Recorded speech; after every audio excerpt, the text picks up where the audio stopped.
Good morning. It's Ray Roberts broadcasting from Riyadh, Saudi Arabia.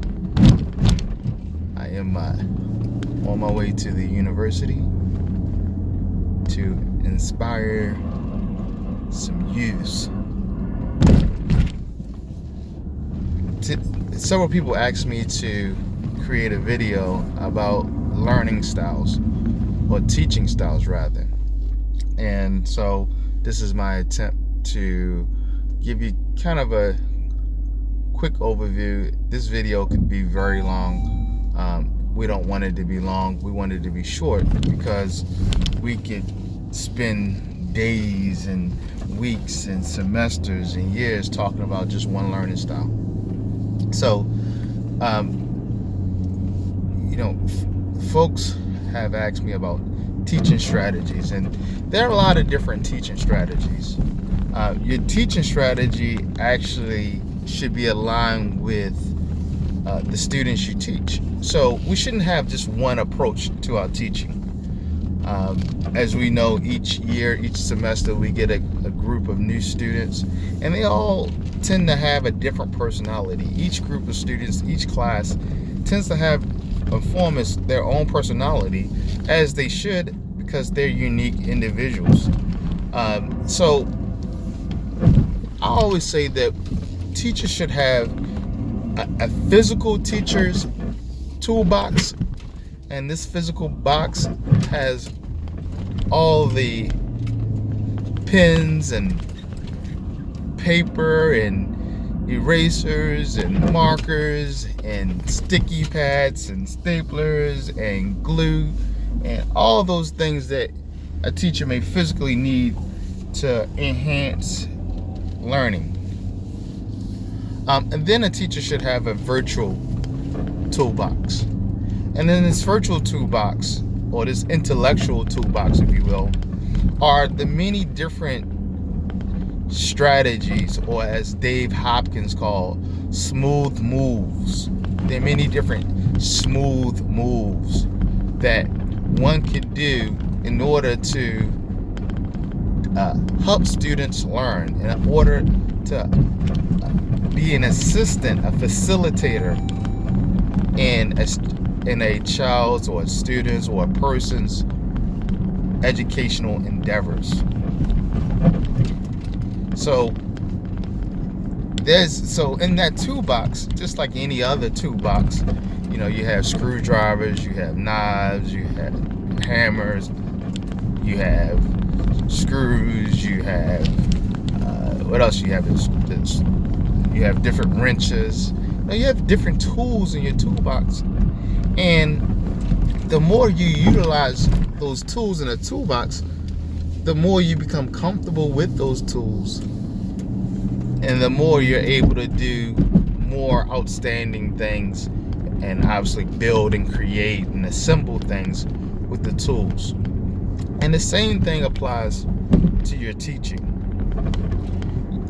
You don't want to learn one strategy or two strategies and just kind of stay in that kind of box. Why? Because what I mentioned earlier, there are different students in your class.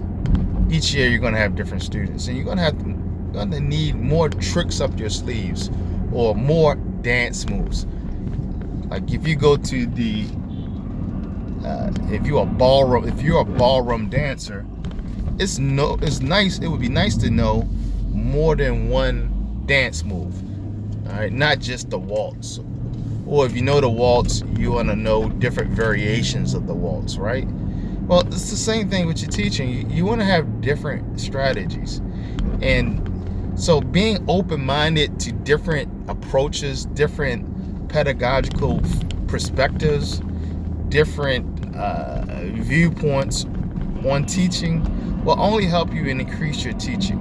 It will only help you. If you see teaching just as a transfer of knowledge, then you're more likely to be the person who's going to lecture. And there's a lot of people who say bad things about lecturing. I think lecturing has its place. However, it for certain learners, it is not the best method. For certain learners, it is not the best method, nor is it very interesting. Even though some lectures can be made interesting, lecturing overall, it's not very interesting to the learner. And we know in order for people to learn, the lecture should be, or the instruction should be pretty interesting, pretty dynamic. So lecturing is one strategy. People agree and disagree on the effectiveness of lecturing. Then you have methods like I do, we do. You have methods, different differentiated instructional methods. You have closed reading as a method. You have a democracy as a method, and democracy would be allowing the students to really guide the instruction, guide their learning. Democracy, the benefit of democracy would be the students you're encouraging the students to take responsibility for their own learning, to experience a sense of self-efficacy.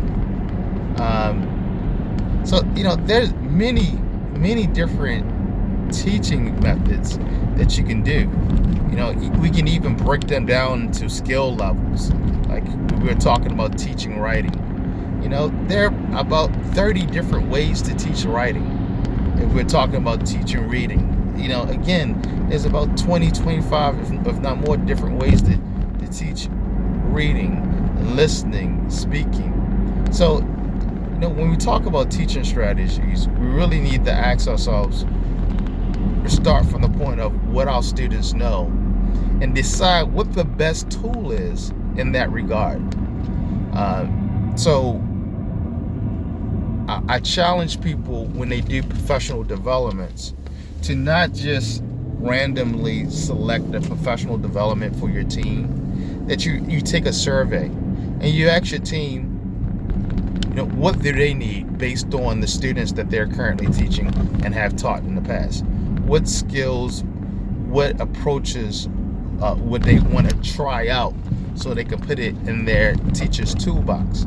So before you leap into a session, and then in academia, we have a habit of getting into what we call fashion statements.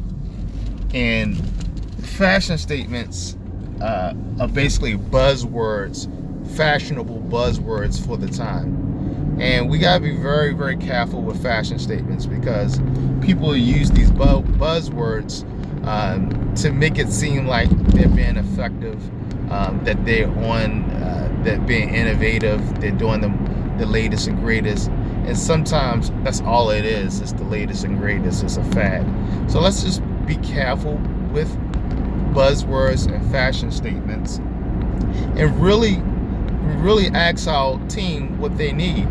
And in turn, it should be a trickle-down effect, because the teachers, the educators, the practitioners should be asking students what they need, because ultimately it's students who are responsible for their own learning. That's what we as educators want to do, is create lifelong learners, people who aspire to learn in order to move the society forward. I know that's not answering the question, because that question of talk to us about teaching strategies is a very, very big question.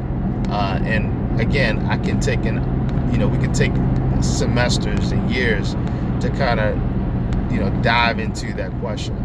So I hope this kind of helps focus your discussions based around professional development and workshops and trainings.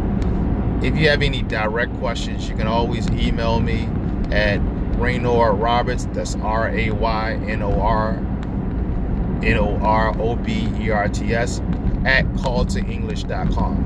That's CALLTO English.com. Or you can WhatsApp me at +966 54 0039 777. I hope that was of some value to someone today. Thank you. Be someone's champion.